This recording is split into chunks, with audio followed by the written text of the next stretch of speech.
Ladies and gentlemen, please welcome to the stage George R.R. Martin and Stephen King.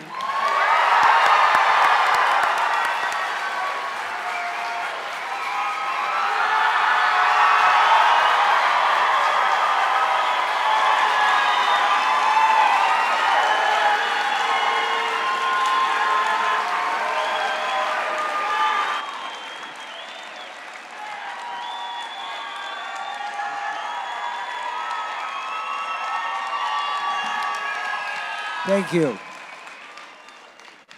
It's all downhill. It's all downhill from here. My, there are a lot of them. Yeah. Well, good to see you all. And Steve, welcome to the land of enchantment. Thank you. Have you been here before? Do you know New Mexico? Yeah, I've been to New Mexico before, but probably I wasn't entirely straight at the time, and this time I am, so it's a big difference. Yeah, I've been to Taos, so. Listen, you know, this guy's a native son, and he's terrific, okay? And before we do anything else, I have to tell you that that I had not read any of the Game of Thrones books. This goes back about, I'm going to say about 6 years, and I had kind of a thing where I said to myself, you know, probably don't want to read these things because, you know, I tried to read Robert Jordan and I couldn't read any of those books, and so I thought probably these are just terrible. So, you know, I didn't have any real urge to go into them. My wife had them all, but my wife and I don't talk that much about books. We talk about everything else, so.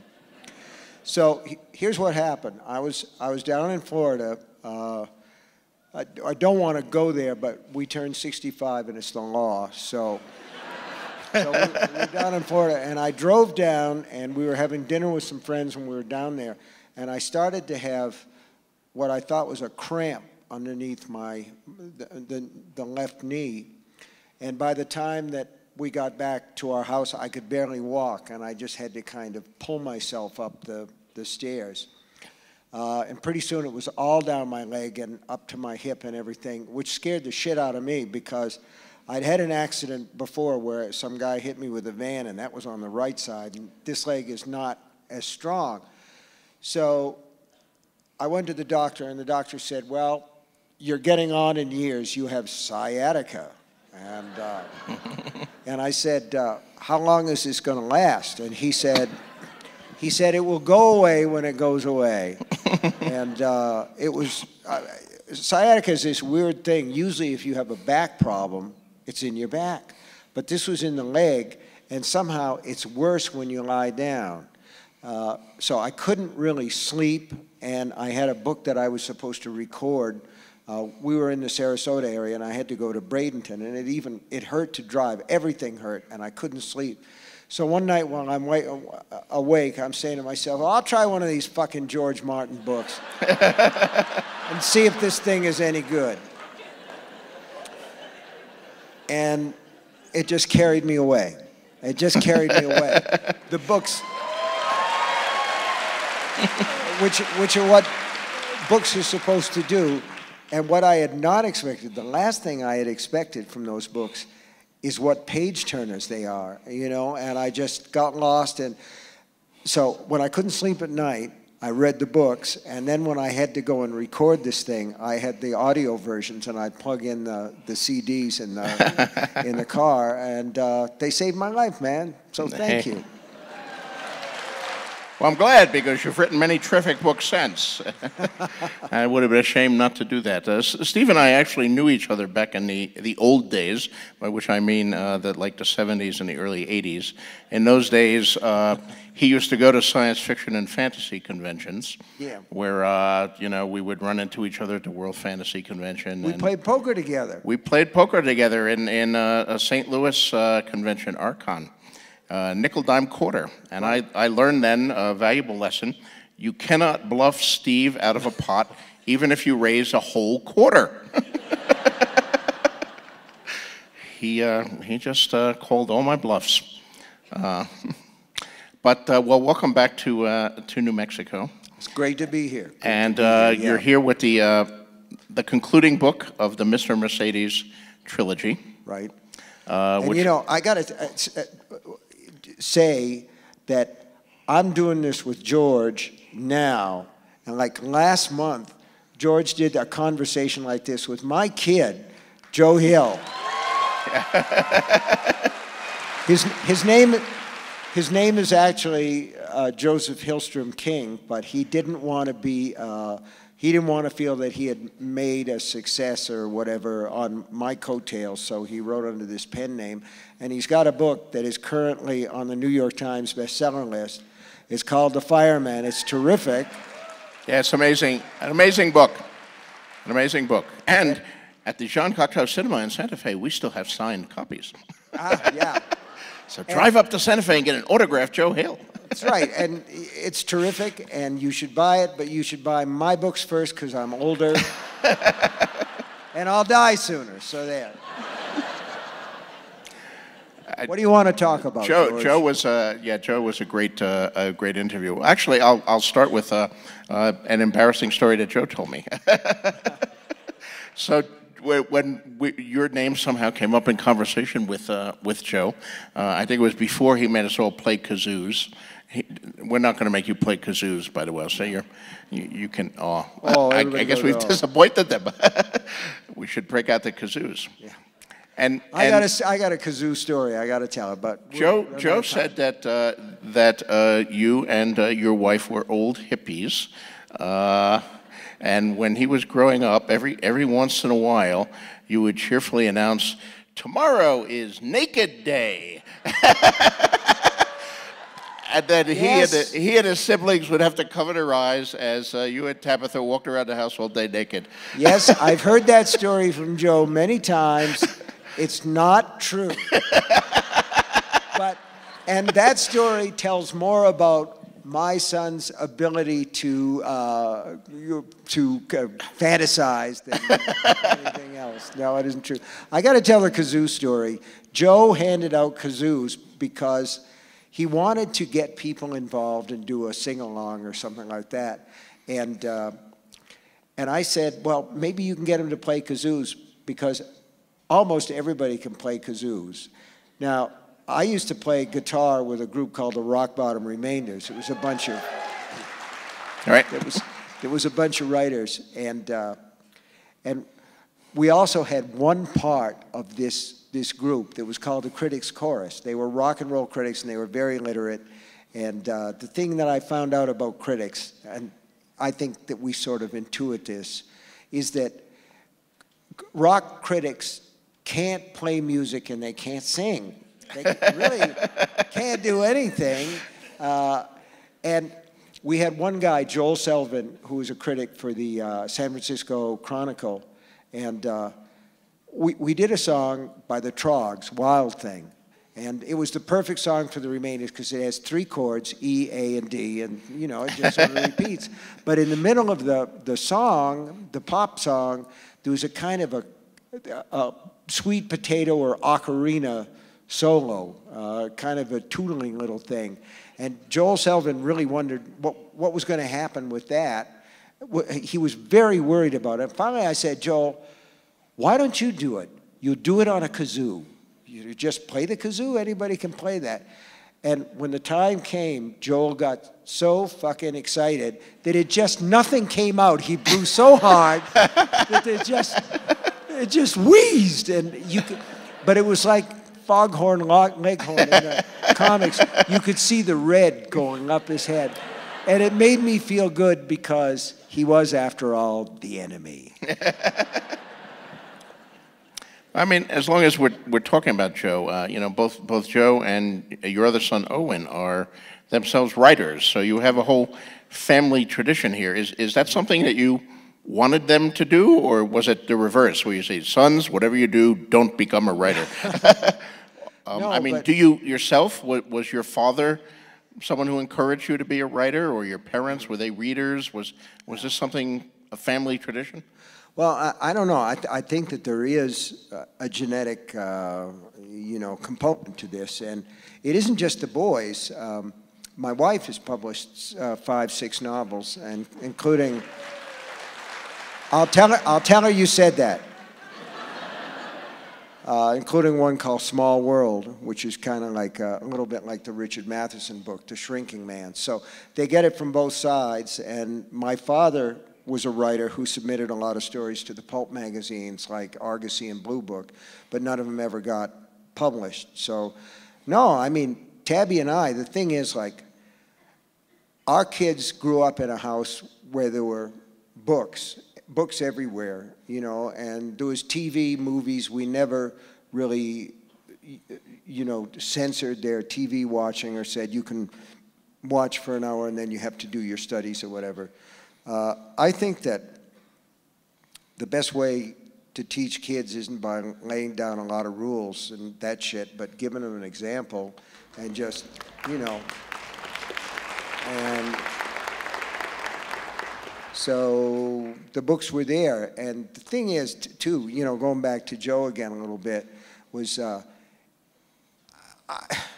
I think creativity is a mystery. We talked about this a little bit. And I think that you have a package inside you that at some point it's like live material and it starts to stir. You know, you get close to something. And for my son Joe, they used to drive us crazy.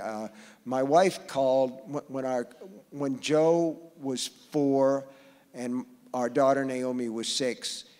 My wife used to call the hours between 4 and 7 o'clock when they went to bed the hours God never should have made. Because they just fought constantly, and they fight over the TV or they fight over anything. And one day, just out of total desperation, I stopped at the drugstore and I got a G.I. Joe comic book. And I took him on my lap, and that was the end, man. That was the end of the fighting. That was the end of everything, because Joe just fell into that comic book world. And now he's got a comic series that he's written for years called Lock and Key. And he's been successful at that, too. So It's interesting that your father was a writer who was trying to sell to the pulps but failed at it, and yet, did he encourage you to write even though he had failed at it? You know, my father was a longshoreman, and he certainly didn't. In fact, he said just the opposite. Son, you don't want to wind up on the docks unloading a ship. Do something else, yeah. But don't be a longshoreman. No, my father didn't encourage me to do anything because he split when I was 2. My brother David was 4. He said he was going out for cigarettes, and it must have been a rare brand because he's still looking, so far as I know. But, yeah, so my mother raised us, and she was a reader herself, and she read to us, and she read comic books when we brought them home. She didn't like it, but she would. And I remember very vividly when I was about 7 years old, sitting out on the porch in this apartment where we lived in Stratford, Connecticut, and she read us Dr. Jekyll and Mr. Hyde. And I kind of, you know, that was another thing that sort of tripped my dials. But around that same time, we were living in apartments in Connecticut, and my mother was working. She worked in a laundry for a while. And she worked in a bakery for a while, and she was a housekeeper for a while. And we didn't have much because our dad left her with a lot of bills when he ran out. But my brother came running into the room one time. We were latchkey kids before there were latchkey kids. So we got home from school. My mother was working. We had the apartment to ourselves. And David said, "You got to come up to the attic. I found a whole bunch of our dad's stuff that our mother had, you know, stowed there." So we went up.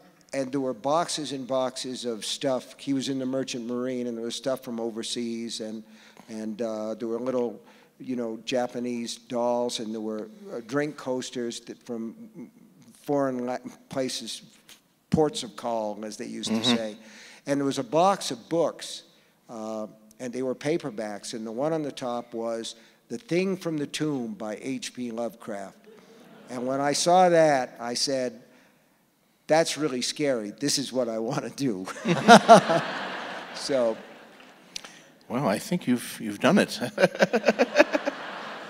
How did it happen for you? When did you start to do it? Why? Why, George? Why? Tell us why. I started writing stories really young. I mean, and since I'm a pack rat, I still have most of them. I mean, I have one of those speckly black and white school notebooks filled with an encyclopedia of space, where I would draw a planet and then I would write, you know, block printing, because I hadn't learned to write yet, so I must have been like 5 or 6 years old, the characteristics of this planet. And, you know, the planets were like circles colored in with crayons. Mars was red and Venus was green and all that. But I had mixed up Mars and Venus with like Mongo and planets that I entirely invented, that I was making up my own planets to add to the solar system. These people don't remember Mongo. They don't remember Mongo? Ming, the Emperor. Ming the Merciless. Flash Gordon. Flash Gordon. Not to be Martin, confused Dr. with Flash Zarkov. Gordon, an entirely different movie. And then I remember I used to buy these little aliens that they sold at the 5 and dime store for 15 cents each, little plastic aliens, and I got the whole set of them and played with them and invented personalities for all of them. I decided they were a gang of space pirates, and the one with the big head was the chief, and the one who was holding a weird weapon was the torturer. I had to have a torturer basically you're right saying from the first. You were crazy. Basically, yes. Yeah. I think it was partly, I mean, we didn't have much money. I lived in Bayonne, New Jersey in the federal housing projects. My father went through long periods of unemployment before he finally got on as a longshoreman. We had no car. We lived on First Street. My school was on Fifth Street. That was my world. It was 5 blocks long. So books and comic books, which I also read vociferously, were my ticket to a wider world. I dreamed of, you know, what the hell was on 8th Street? I had no idea, you know. A whole different world with alien peoples. And on First Street, of course, Bayonne is a peninsula, so there's a Deepwater Channel called the Kiva that separates Bayonne from Staten Island, New York. So I would see the lights of Staten Island from our windows in the dark, and that was, you know, Shangri-La to me. And I invented all these stories to kind of explore the world. Yeah, I think that the same thing is true for me. I just started to fantasize at some point, and then I began to put the fantasies down on paper. And this is a wonderful job, but it's a strange job in that the stuff that I've written, there's one story called Survivor Type about a doctor who is muling heroin into the United States, and his ship sinks, and he is the only survivor, and he winds up on this rocky island where there's really nothing. And there are a couple of birds, and there's some water that gathers in cracks in the rocks, but he catches one of the gulls and eats it raw. And while he's chasing another one, he snaps his ankle, and after that he can't catch the birds anymore. But he does have all this heroin, and he is a doctor. And at that time I was living in a little town in Maine, and we had a retired doctor who lived next door. So I went over to him and I said, Dr. Drews, how long could a man survive by cutting off pieces of himself and eating them? And he gave me this look like, well, like I was fucking crazy. But I persisted, and finally he said it would depend. First of all, he would die if he didn't have anesthetic. And I said, well, he's got anesthetic. He's got plenty of anesthetic. And then I said, but what would be the biggest problem? And he said, the biggest problem in a case of cutting pieces of yourself off, you see, I got this idea because miners in cave-ins, when they run out of water, will drink their own urine. And so he said it would depend on how long the patient could withstand the repeated shocks to his system. And he said he would really have to be a survivor type to do that. I thought, well, there's the name of my story right there, Survivor Type. And all I'm trying to say here is you just have these sick ideas. George has written his share, believe me. And instead of going to a shrink and paying the shrink, we write them and you pay us. It's a pretty good deal. Right. I mean, did you always dream of being a writer? What was your first story sale, and how long did you have to submit stories and get rejections before you broke through? Yeah, I wanted to be a writer. That was, for me, you know, that was the thing that I really cared about because I really liked to do it. From an early age, I was getting something back. You always know, like, when a kid finds his sweet spot because you don't have to tell him to practice. It isn't practice, you know, you're getting something out of it. So I started to write stories and submit them around the age of probably 12, my first submissions. And, you know, I submitted them to Forrest J. Ackerman. Oh, boy. Who had Famous Monsters of Filmland, and he had other magazines. There was a magazine called Spacemen, I think. And I got to see Forey before he died, and he had saved some of those early submissions. So, and they're written on a, you know, old Royal typewriter that I had. So I started to send stories out, and I pounded a nail into the wall of my bedroom. And when I got the rejection slips back, I would put them on that nail.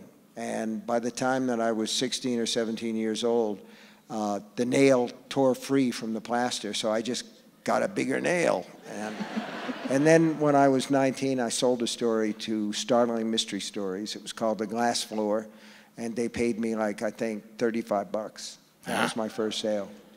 It's a lot of money back then. It was a lot of money. It meant a lot. But the thing is, like, can I tell another story? Sure.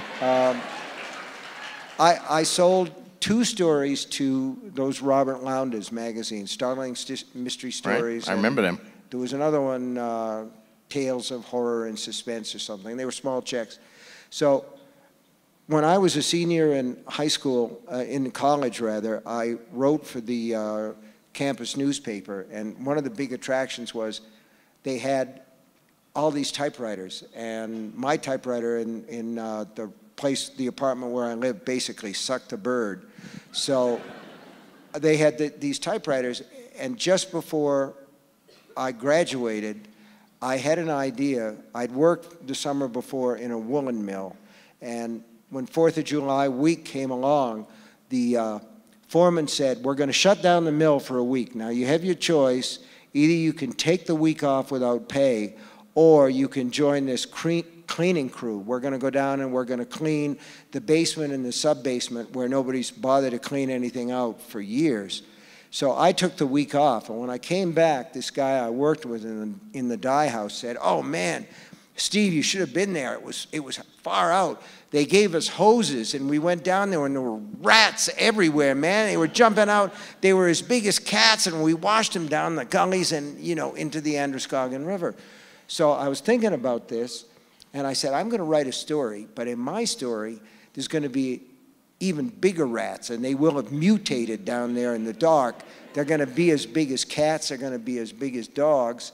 And so that story was called Graveyard Shift, because that's when they were doing it. And so I was working on this story, and one of my friends came in, Mac came in, and he said, what are you doing, Steve? And I said, well, I'm writing a story about giant rats under a mill, and this cleaning crew is kind of besieged by these rats and driven backward. He said, man, that's great.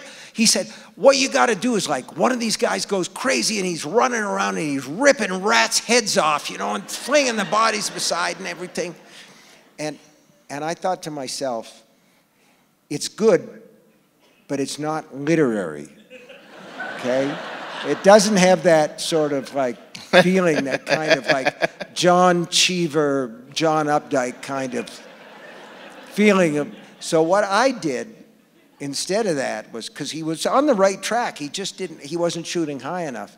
So in my story, one of the guys is bitten by rats all over his legs, and he screams, and while his mouth is open to scream, a rat climbs into his mouth.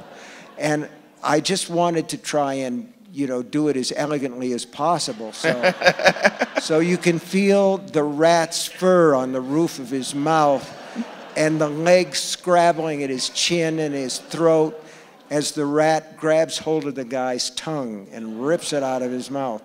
And I sold that story for $200. Okay? Which is more than 35. Pardon me? Is more than 35. It was more than 35. You were moving up in the world. That was to Cavalier magazine, and I sold a bunch of others to those. I got married the next year, and we had a little girl, Naomi, and when she got the ear infections, my wife would say, "Hurry up, think of a monster." Oddly enough, rats helped launch my own writing as well. They've been good to us. Rats have been good to Steve and George. Yes. I think I was a sophomore in high school, and I was kind of a nerdy kid. I wasn't one of the cool kids. I wasn't good at sports. I was good at, honor roll and stuff, but that doesn't cut any slack in school. That just gets you more abuse. But sophomore year, one of my English teachers was teaching Poe's Pit and the Pendulum.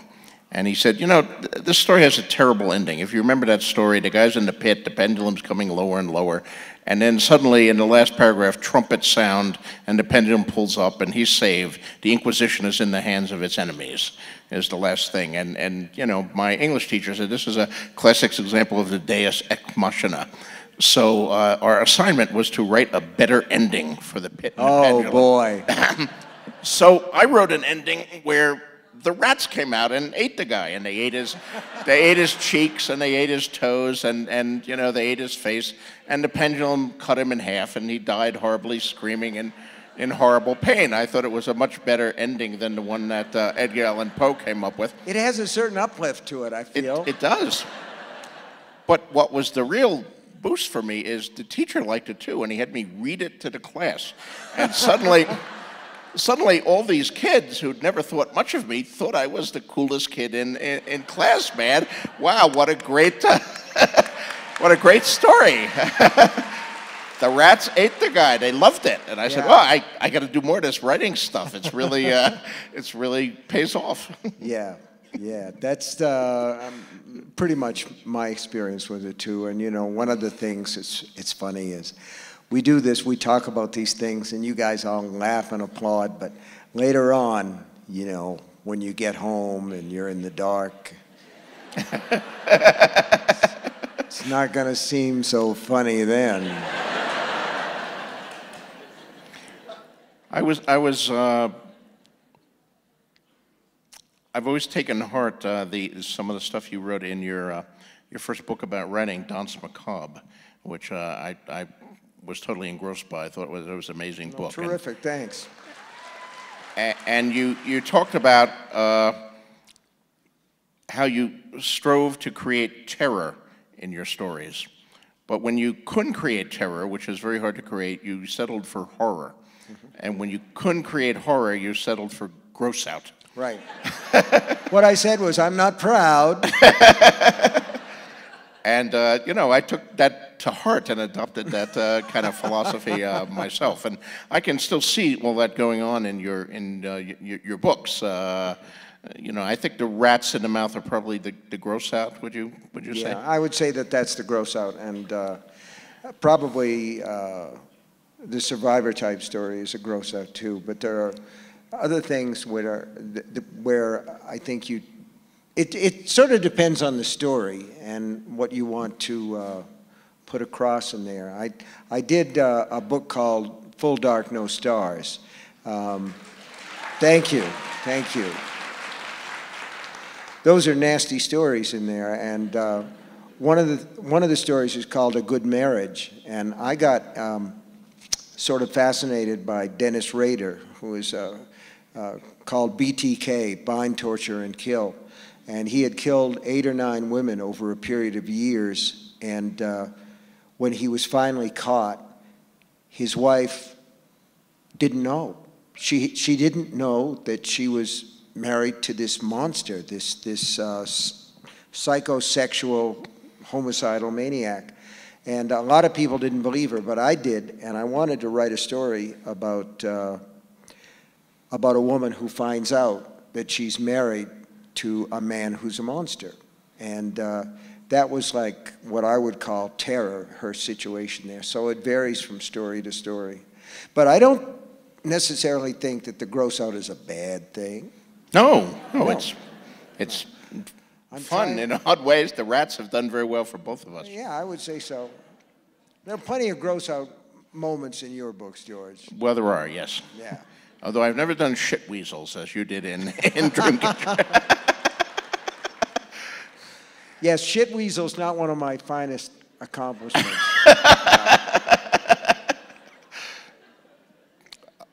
I think actually, you know, to my mind, the finest gross out movie moment was in a movie that I wrote called Creepshow, and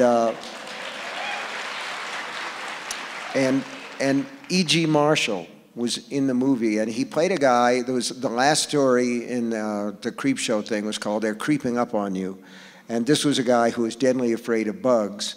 And at the end of the movie, he sort of exploded. And there were thousands of cockroaches that came out of him.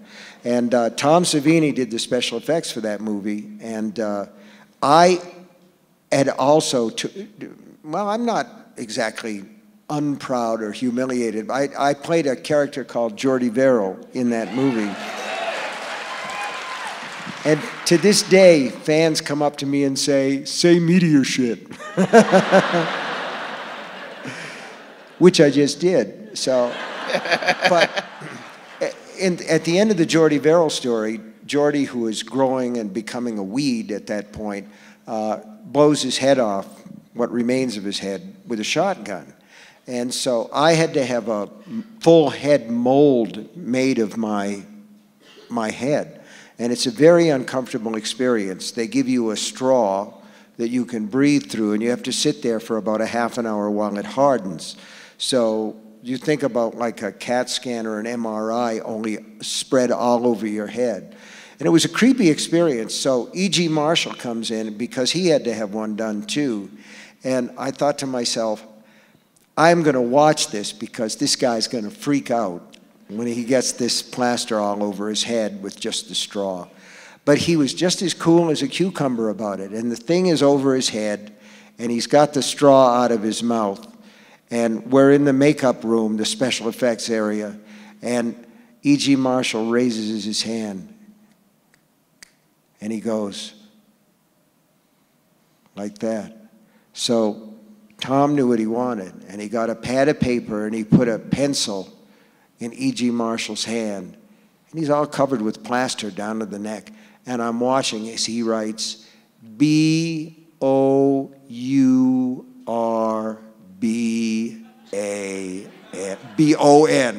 bourbon. So they got some bourbon and they got an eyedropper and they put it down that straw. And he was just as happy as a pig in shit, so. I have avoided that experience so far. But at one point during first season of Game of Thrones, I was hoping to be a severed head. You know, there was the scene where Ned was killed and his head was on the wall, and Sansa was made to look at all the heads on the wall. It was quite a moment, I'll tell you that. And I suggested to David Benioff and Dan Weiss that the three of us be the heads next to Ned, and they were all cool for the idea. So we were all going to have our severed heads made and mounted on the wall. But then, you know, we were, like many television shows, facing budgetary problems, and they found out what those severed heads cost. So they said, sorry, George, we can't afford to make up these special severed heads for just a shot. Instead, you know, they recycle a lot of things in Hollywood. Instead, they bought a big box of used severed heads from a previous production, and we put all those severed heads next to the wall. And they were cheap. We got the box. I don't know what they came from, the severed heads that we got in the box. But they were cheap, and they saved us money, and everything worked well, except one of the severed heads was George W. Bush. And, and that was fine, too, because he was bald, and nobody mentioned him until like a year later when they're doing the Blu-ray version. And one of the directors doing the commentary said, "Oh, and you see the head next to Ned? That's George W. Bush." And of course, the right-wing talk radio got a hold of it, and it went crazy. Rush Limbaugh was having kittens, and people were claiming we wanted to assassinate the ex-president, and we were Hollywood liberals who had mounted head. And I'm trying to say, no, it was just we just bought a big box of heads. It could have been anybody's heads in there. You know what? I'll tell you what. That's what you get into when you do what we do. I mean, it's a wonderful thing, but it's really strange. We did a mini-series of The Stand, and we filmed a lot of it out here in the West. Thanks. Thank you. And we filmed a lot of it on location in Boulder, Colorado, because a lot of it's set in Boulder. And we did this one scene where Harold Lauder and he's on this burial crew, and they go into a church where the people have gone when they are sick before they expire, and the church is full of dead people.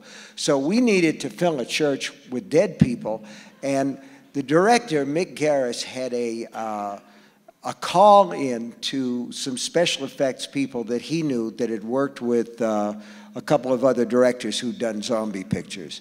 So the people in Boulder were treated to the sight of 2 pickup trucks full of dead bodies. They were coming to this church on the west side of Boulder, and they were all spongy, because that's basically what they are, and they're all kind of bouncing up and down, and it was very realistic. They really looked like, dead bodies, which they're supposed to look like, because it's... So let's talk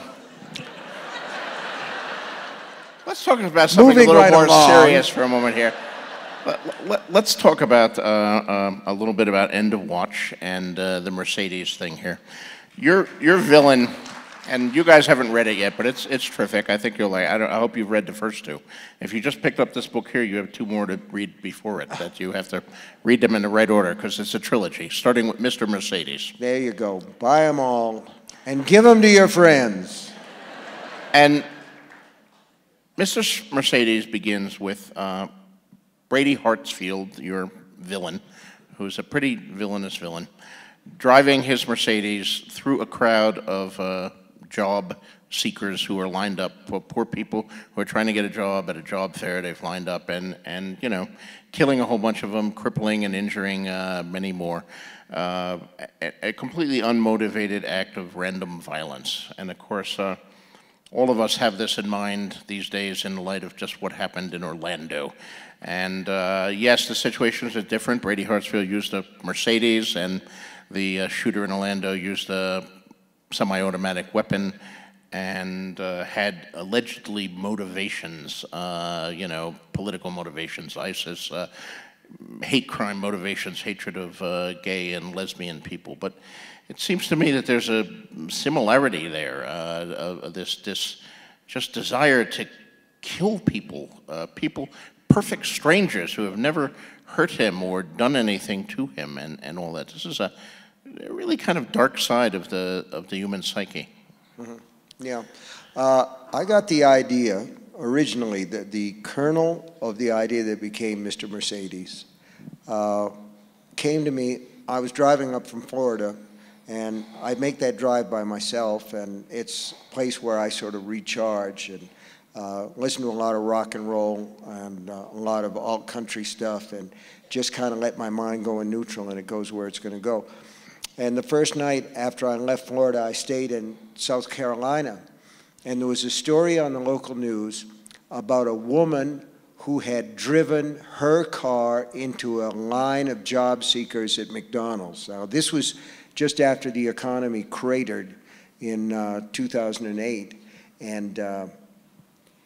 and McDonald's had made a big deal, sort of a PR push about how they were going to help out America by hiring all these people at minimum wage, whatever it was at that time.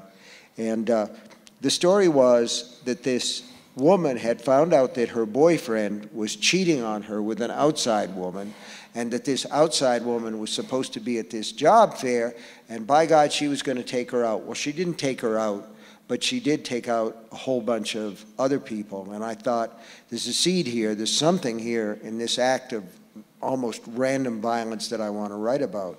And eventually, it became Mr. Mercedes, Finders Keepers, and End of Watch. And I was able to go back to the original crime, the job fair, with each one of those books, but to take it from a different perspective so that, you know, you're seeing it from 3 different angles, if you will. And the thing about Brady Hartsfield and what you're talking about, which is this whole kind of evil act on a grand scale, is that Brady only kills 8 people at the job fair, and he wounds a number of others, but he gets away with it. And his real plan is to get into a very large gathering, which happens to be a concert for a boy band, in a wheelchair loaded with plastic explosives, and kill himself and as many other people as he possibly can. And he has random thoughts of violence that come and go. He thinks about, well, maybe I could assassinate the president, and then he thinks, no, maybe I'll assassinate Brad Pitt, or maybe I'll assassinate Lady Gaga or Adele, and he wants to basically, he's a nobody, okay? And a lot of these guys are nobodies who see their way to some kind of stardom by creating an act of mass terror. And of course, the sad thing about this is that we remember the killers long after their victims are forgotten. And that's one of the things that makes this a self-perpetuating act. But I would argue that someone like the man who shot all these people in Orlando, he may have pledged allegiance to ISIS, but before that, he was a spouse abuser and somebody with a lot of anger. And I think that in a lot of cases, these acts are perpetrated by people who may put some political icing on the cake, but basically they're just fucking crazy. And and I want to say one other thing about that if that guy had gone in there with a knife, he would have been overpowered before he'd stabbed more than 4 people. And as long as you know, anybody who's got only 2 wheels on the road can walk into a store and buy a fucking killing machine, you know, like an AR-15 or something, this is just going to go on. I mean, it's really up to us. Yeah. I mean, my fantasy series, of course, is often compared to Tolkien, and I've talked in many interviews about and I love Tolkien. I'm the biggest fan in the world of Lord of the Rings, but me too. Yeah. Tolkien's view of good and evil in that is you know, evil is externalized. It comes from Sauron or Morgoth before it, and there are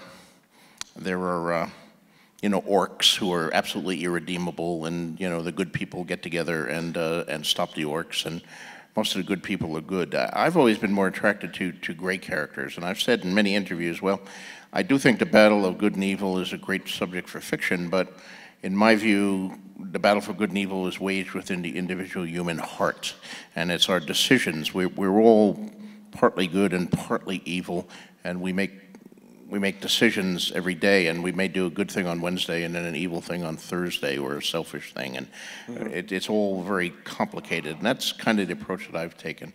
But I'm also a huge fan of Lovecraft, and I think you are too, from reading some of your books, and I see Lovecraftian influences in things like the end of Revival, the vision of the afterlife there is a terrifying Lovecraftian moment. The short story, the name I'm forgetting, about the standing stones that everyone who sees them gets OCD. That's a very Lovecraftian story. It's an easy title to forget. It's just N. Really? Okay. Yeah. And The Mist. The Mist is another incredible story. Very Lovecraftian. This mist escapes, and who knows what the hell is in there, but it's really scary in there. It's going to be a TV series from Spike, too, and I think it might be interesting. Wow. But, even though I see the Lovecraftian things, when I look at your books, the real villains are the people. I mean, Carrie kills a lot of people in that high school, but she's not the villain. The villain is the mother and the other kids who torment her and do that. Misery. Annie Wilkes is what a horrifying creation, and one that both you and I live in constant terror of, and any successful writer. Right. And by the way, we were talking earlier in the green room there, and Steve asked if anyone ever showed up at my home, and people do occasionally show up at my home. But the creepiest thing that ever happened to me is one day there was a package in my mail, and I opened it, and it was just a paperback copy of Misery, with no letter, nothing, just some unknown fan. It was from your number one fan.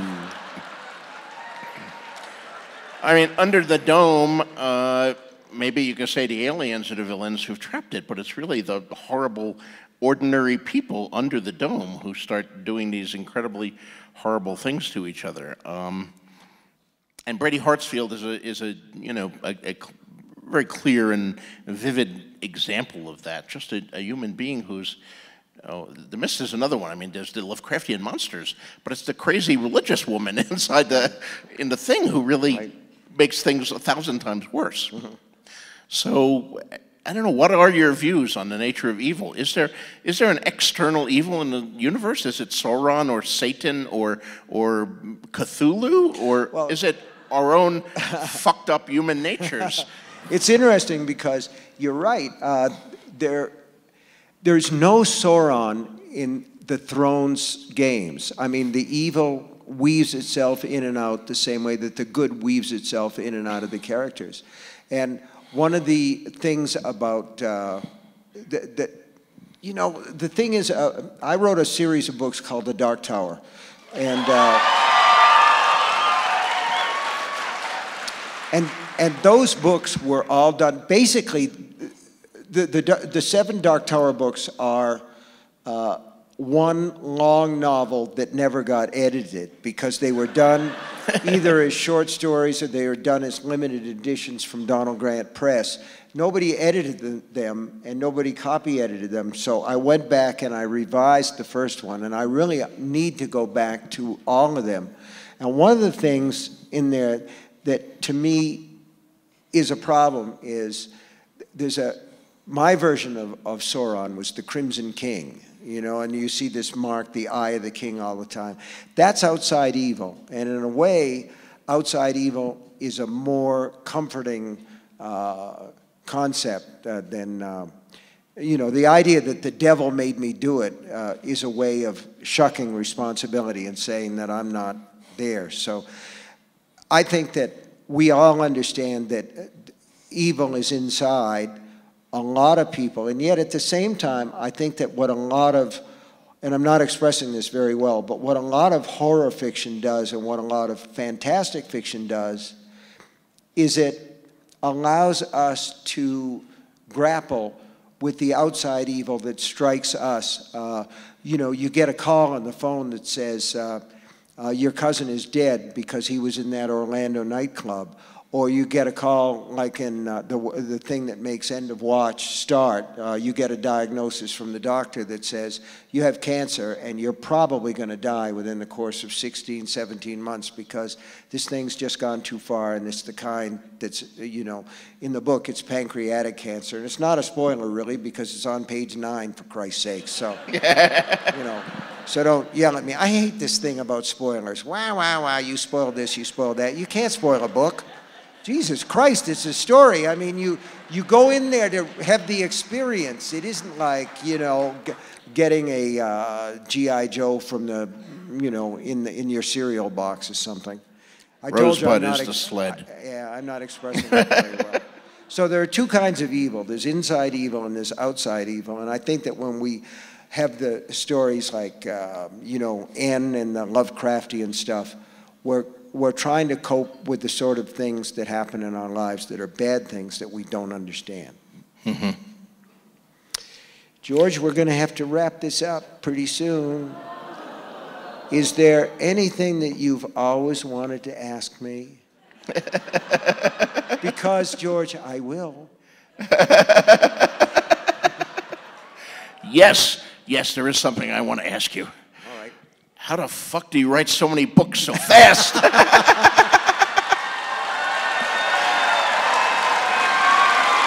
I think, I've had a really good 6 months. I've written 3 chapters, and you've finished 3 books in that time. Here's the thing, okay? There are books and there are books. The way that I work, I try to get out there and I try to get 6 pages a day. So with a book like End of Watch, and when I'm working, I work every day, 3-4 hours, and I try to get those 6 pages and I try to get them fairly clean. So if the manuscript is, let's say, 360 pages long, that's basically 2 months' work. It's concentrated, but it's but that's assuming that it goes well. And you do hit 6 pages a day? I usually do. You don't ever have a day where you sit down there and it's like constipation and you write a sentence and you hate the sentence and you check your email and you wonder if you had any talent after all and maybe you should have been a plumber. Don't you have days like that? No, I mean, there's real life. You know, I can be working away and something comes up, and you have to basically get up and you have to go to see the doctor, or you have to take somebody a care package, or you have to go to the post office, because whatever. But mostly I try to get the 6 pages in, although entropy tries to intervene. You know, I did an event at Radio City Music Hall for charity with John Irving and Joe Rowling, and this was the time, J.K. Rowling, and this was at the time that she was finishing the 7th Harry Potter books. And I know that I've been very fortunate as a writer, and you've been terrifically fortunate as a writer. You worked for a long time, wrote a lot of good books, won a lot of awards, and then out of nowhere, all of a sudden this crazy thing happens where all these books are suddenly New York Times bestsellers, and God knows it's deserved, but it's a sort of sudden thing. And here's the other thing, okay? People yell at you and say, we want the next book, we want the next book. They're like babies, we want the next book right away. I mean, it's a great thing to want that, but the pressure that you feel or I feel compared to that final Harry Potter book, you know, everybody wanted that, and she came to New York and she was nearly finished with it, and she'd agreed to do this event. And Joe was trying to do 3 things at once. She was going to do a vacation with her kids. She was going to finish the last 5 or 6 chapters of the 7th Harry Potter book, and she was going to do this event. And she showed up to do the sound check at Radio City Music Hall, and she was dressed like any housewife or mother or anyone who was on vacation. She had a shell top on and white clam digger pants and loafers or sandals or something, and her hair tied back in horsetails. And we were trying to talk about what we were going to do and everything. And the Scholastic Press publisher is pulling her aside and talking to her. And Joe was very polite.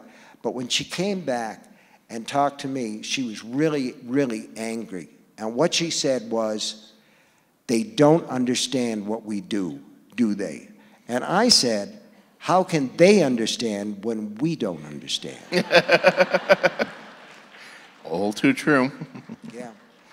But I do understand that our hour is up, sadly. We could go on for 8 more hours here. So I hope you come back to the land of enchantment. You guys enchantment have been someday. great, and George has been great, and thank you so much. Thank you. Thank you. Thank you. Read more books.